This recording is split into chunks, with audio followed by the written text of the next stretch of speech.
you're not just limited to one genre. Nah. You versatile. I'm very versatile because the simple fact of my background in music. My father was into old. My father was more like a DJ. Without being a DJ, he bought if it came out on Thursday, he had it. My grandmother was the same way. My uncle Carmen was the same way. And so every song that came out, regardless it was on a 45 or an album, we had it. So my mother was into Motown. My father was into jazz and different types of different music, mandrill, stuff like that. My stepfather was into more like the dramatics and Manhattans and stuff like that. And my stepmother, she was more into like Betty Davis and Tower of Power, stuff like that. So then I had my own influences from my own age groups. Mm-hmm. So, me being a Jackson 5 fan, stuff like that. So music in my house was like 24/7.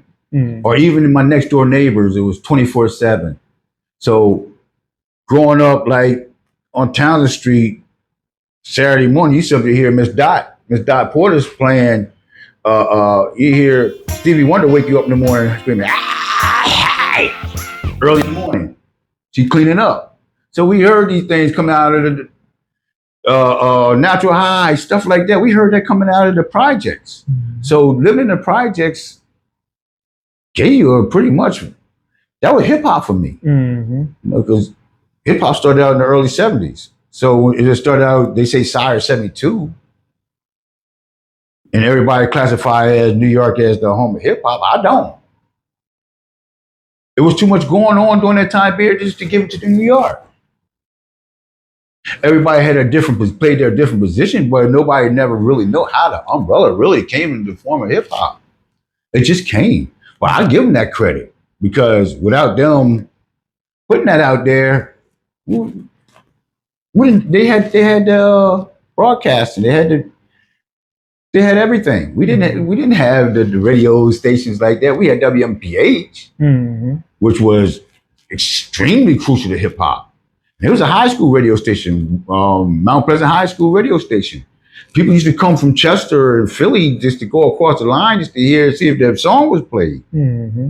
A lot of rappers from New York, if they crossed into Delaware, their music wouldn't have got played.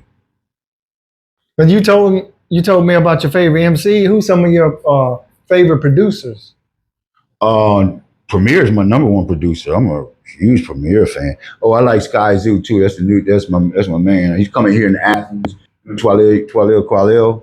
They're coming to Athens this month. Oh, so, I saw they there with the Georgia Theater. Yeah. Mm-hmm. I'm really looking forward to that, man, because I'm a Sky Zoo fan. I'm a real Sky Zoo fan. Oh, okay. Once I found his music and Raspity music, man, I'll be like, this guy got like 15 albums I ain't never even heard. Mm-hmm. But when I first heard his first one, I had to go all the way back down there and listen to all of them.